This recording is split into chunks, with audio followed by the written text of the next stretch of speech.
This podcast, episode number 96.5. Why is it 96.5? Because apparently I've missed an episode here and there and I kind of just forget the numbers. So like somewhere in between maybe 60 and 12, I didn't get an episode in. So I'm going to do that today. It is Wednesday. It's usually when the podcast comes out, and I didn't want to do a whole bunch of editing with a lot of stuff with computers and programs where my computer's running pretty slow. So I did the live version today. And what we're going to talk about today is just some super simple things that you can do in the morning for your depression. Now, I might be sideways. I don't even know if you can hear me. I hope you can hear me. Okay, and if you can't, comment and let me know that you cannot hear me, because it would really help if you did so.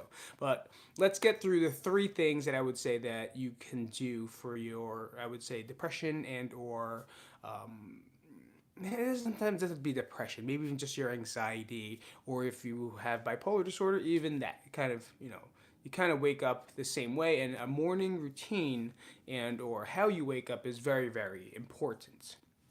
So first, I'm going to talk about the things you do not want to do. Right, what you do not want to do in the time of feeling depressed, right, or going through a depression or a depressive state. And that's number one is look at your phone. It's the worst thing you can do. Okay, and I fight it all the time, and I try to justify it. Oh, I'll check my text messages only because my kids, I want to make sure they're okay. You just fucking woke up, right? They're in the room next to you. They're probably still sleeping. No reason for you to check, but that's cool. If you gotta check your text messages, if there's a dot, then just know someone is there. You don't have to respond. Don't do that.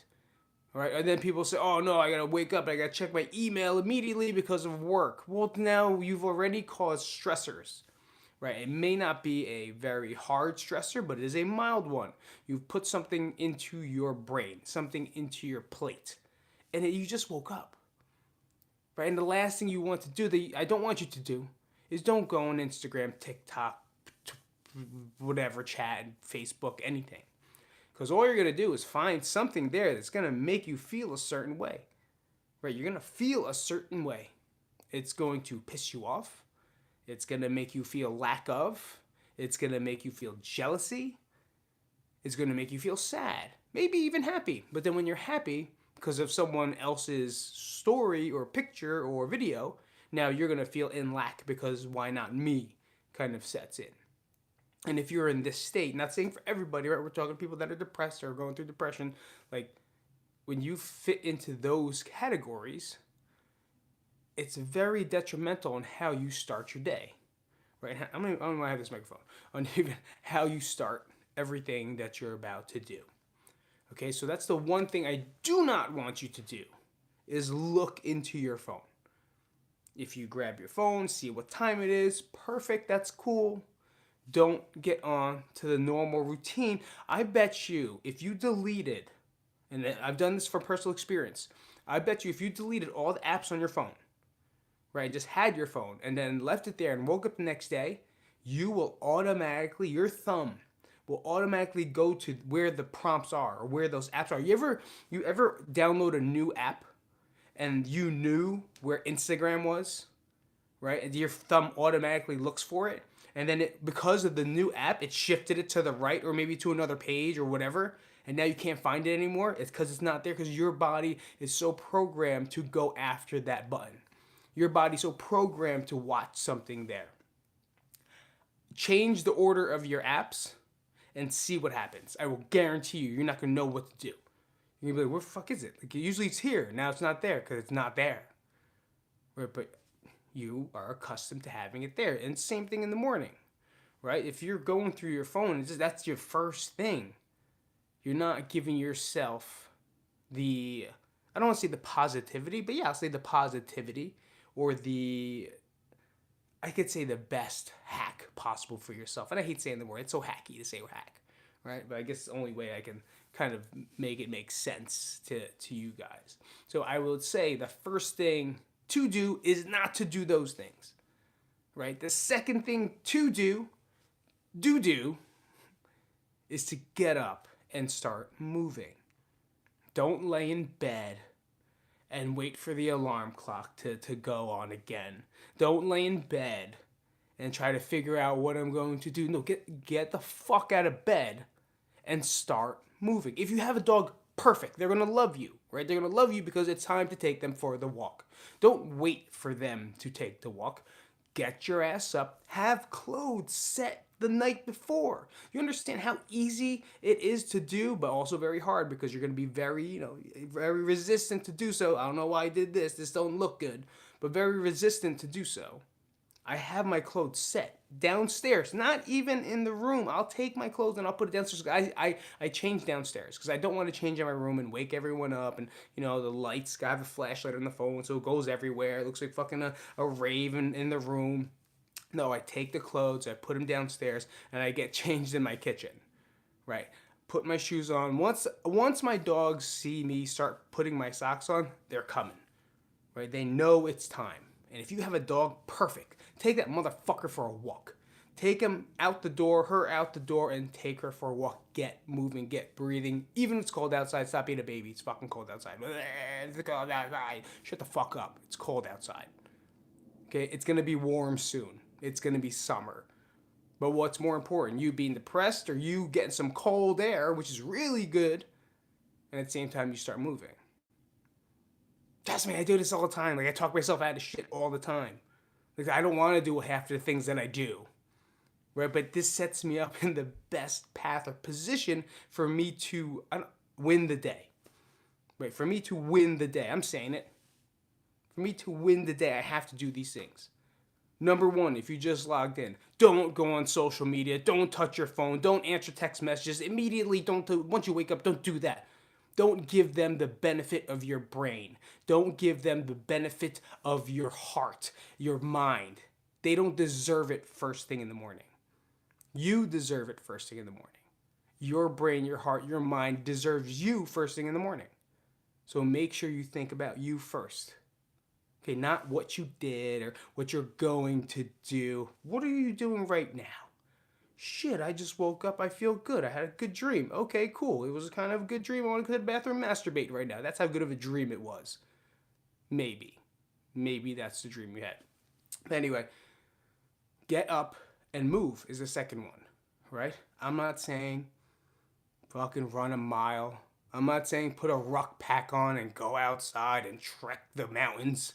I'm not saying go to CrossFit and bash your back with a barbell. I'm not saying that. Right? I'm saying go for a walk. I'm saying maybe find something on the TV, on YouTube maybe, that you have on a playlist and do some yoga. Do some stretches. Do some mobility. Currently, I'm making one for you right now.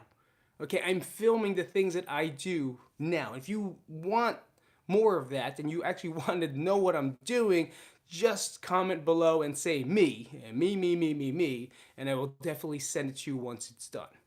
Okay, it's literally the things that I do, the things that I'm doing presently, things that you can do at home. And I'm injured. I had a broken foot. I have 17,000 herniated discs in my back and my neck. I don't know what the fuck's going on in my shoulder here. I got rheumatoid arthritis. I got a lot of things going on, but I still dedicate myself to movement. And I'm finding that balance now. I'm starting to find those things. I'm not fucking young either. Right? I'm 45 years old. 45 years old. Most of you guys think I'm like 30, and I appreciate that, and thank you for saying so. And if someone deep down inside right now is saying, fuck you 30, you're 45, and you look at with your Asian eyes, if you're saying that, thank you, I appreciate it. But at the same time, I'm still moving. Why? I want you to think about, this is real, right? This is real. This is not a fake fact. What part of the world lives the longest? Or what race lives the longest? Yeah, right. Perfect. Chinese people, right? They do. Asians live the longest. And people are like, oh man, it's because they're dying. They eat real food and they eat fish. And then they have rice. Why do they have carbs all the time and they're not fat? They eat carbs all day because carbs are the enemy. They know moderation.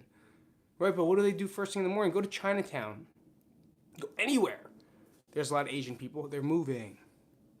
right? They're out there, they're getting exercise, they're just moving their feet, they're doing arm circles, they're doing like kind of jumping jacks, a lot of arm circles.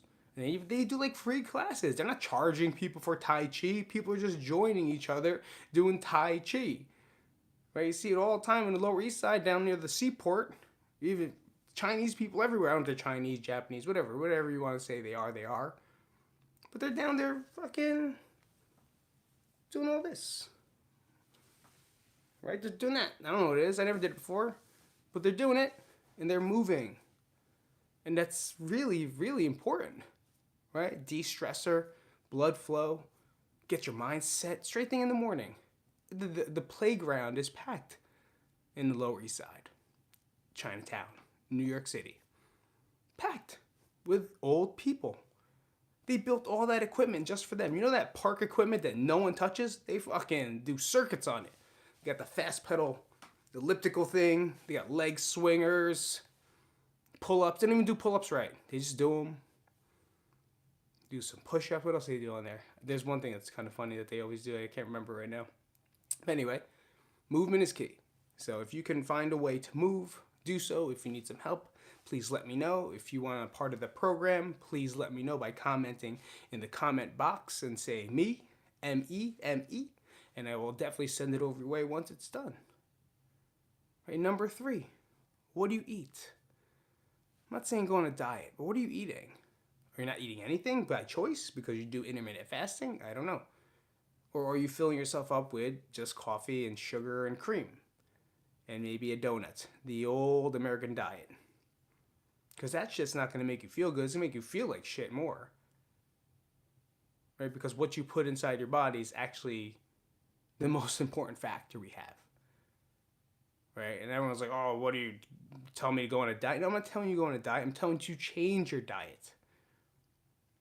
Right? Going on a diet's different. Going on a diet is doing something to reach a specific goal. I'm telling you to change your diet so you just feel good. So you're giving your body the best fuel possible. If you, all right, there's a very cliche analogy, right? Here's my personal trainer in me. We're in a sales room in the personal trainer's office, and we're going to talk about it, or I'm just going to be a client.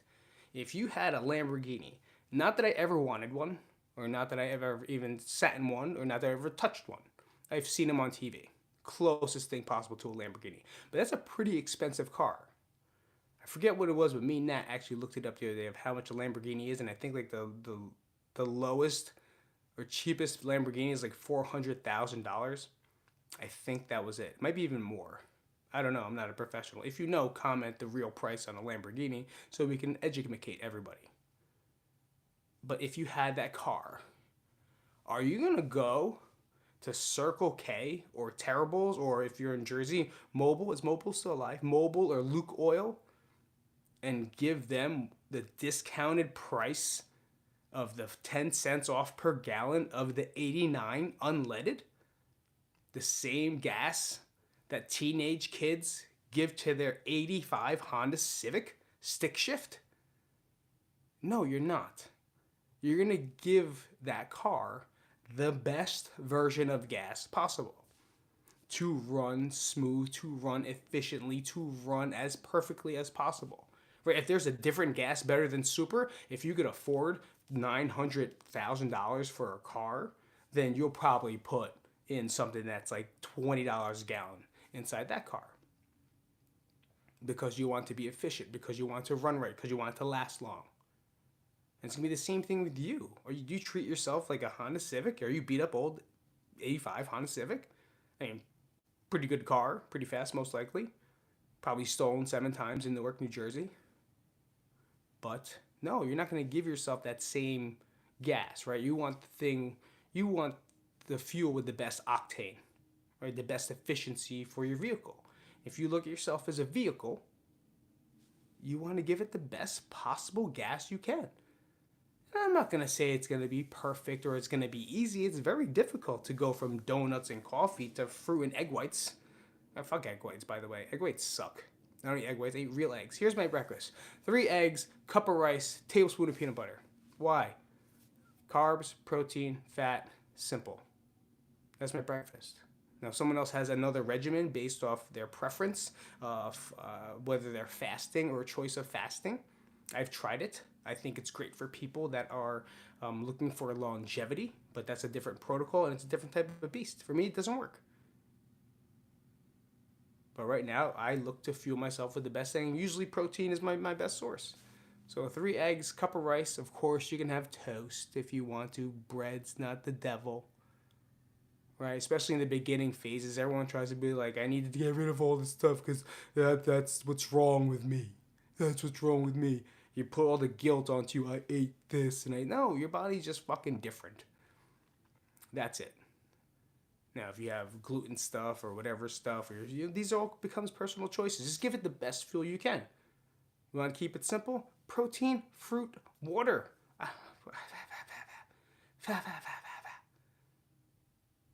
Eggs with the fucking, I don't know, you don't even need vegetables if you don't want to. Throw it in there if you want to.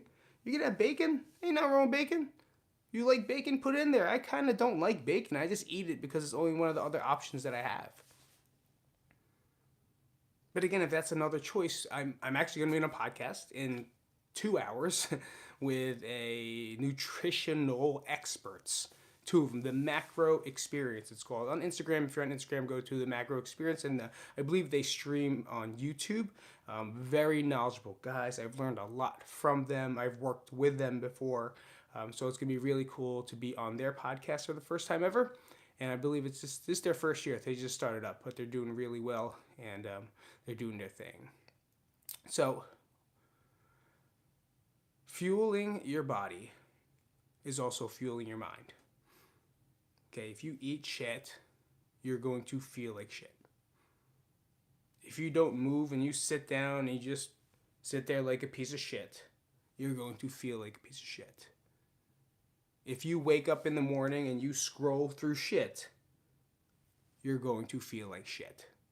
Does that make sense? I think shit is the word of the day for this. And if you don't like it, people are like, why do you curse so much? No, I don't curse so much. This is how I speak and I don't force it. This is how I speak. And if you don't like it, go pray to God. Because I pray to God too. And he or she, whatever the fuck you think it is, doesn't really mind that much. Because I'm a good person. So just because I curse doesn't make me different, because there's a lot of people out there that don't curse, that have sex with children. I went there. I did. I don't know why, but I did. Which means I'm a good human being. Just because I curse doesn't make me any less than. Okay? And doesn't make you any better. Because you have nice vocabulary and very educated. But then you go out and cheat on your wife. So, let's see. What's worse? Me cursing or you committing adultery? Let me think about it. Oh wait, let me see. I curse, but you hacked someone's face off, and now you're hiding in the closet because you killed someone and no one knows about it. Oh, who's the worst person? Me? Oh, no. It's you, motherfucker. And God ain't gonna forgive you for that. What? Hey guys, thanks for coming. See you later. Episode number 96.5. I appreciate it. Hopefully all this came out because I was having a lot of technical difficulties. I'll see you in episode number 97. And if you want to be part of the podcast, I put a post up. Please let me know if you would like to share a mental health story, a success story, anything. Maybe you just want to be on the podcast. And we'll do it for season number 3 because we're almost finishing season number 2. And someone said, I didn't know there were seasons. And I said, I don't either. But it just kind of counted the years, so I figured every year will be a season, even though I put down the season number 1. All right, I'm out. Peace.